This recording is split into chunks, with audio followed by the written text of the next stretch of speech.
Ellis Island collection, very special to me personally because my great-grandparents, Gustav Emil and Lovisa Wilhelmina Oscarson, came through from Stockholm to the United States.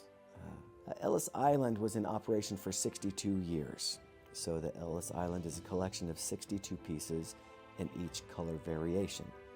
Primarily a red, a white, and a blue, very patriotic, in a silver trim or in what we call gold vermeil. At the very top, you have a seal of good health, that you would be certified that you're in good health. Moving down along the cap, E pluribus unum, you'll recognize from our currency, out of many, one, the United States. Underneath, you've got an engraving of Lady Liberty here, who's right out there in the harbor. Ellis Island is right next to the Statue of Liberty. And on the back side, underneath the torch, you know, the guiding light, bring all to our shores, you have an aerial map in high relief of Ellis Island.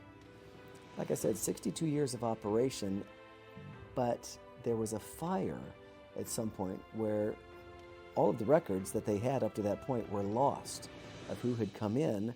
And so when we decided to choose nations and flags to represent immigration, we had to go with the highest number of immigrants for the records that we had, and those are the countries that you'll see here on the barrel.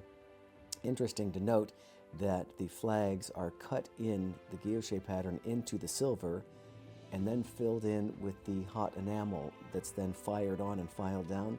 Some of the colors are translucent and some are opaque. There's also not a background guilloche or enamel on this barrel. Similar to the Carl Linnaeus, it is a sterling silver and still silver with gold vermeil background. Really striking. The dates of operation here, 1892 to 1954. At the bottom of the barrel, there is a stamp that says U.S. Immigration Station. This is a stamp for quarantine. If you weren't healthy enough to enter the country, you were quarantined until you got well enough to come into the country. The Ellis Island collection was released during COVID, so that was very poignant, so we can remember it for that reason too.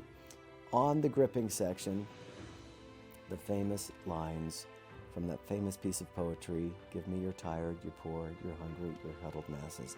Bring them to me."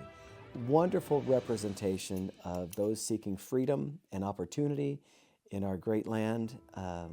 62 pieces of each color, fountain pen again, or rollerball style.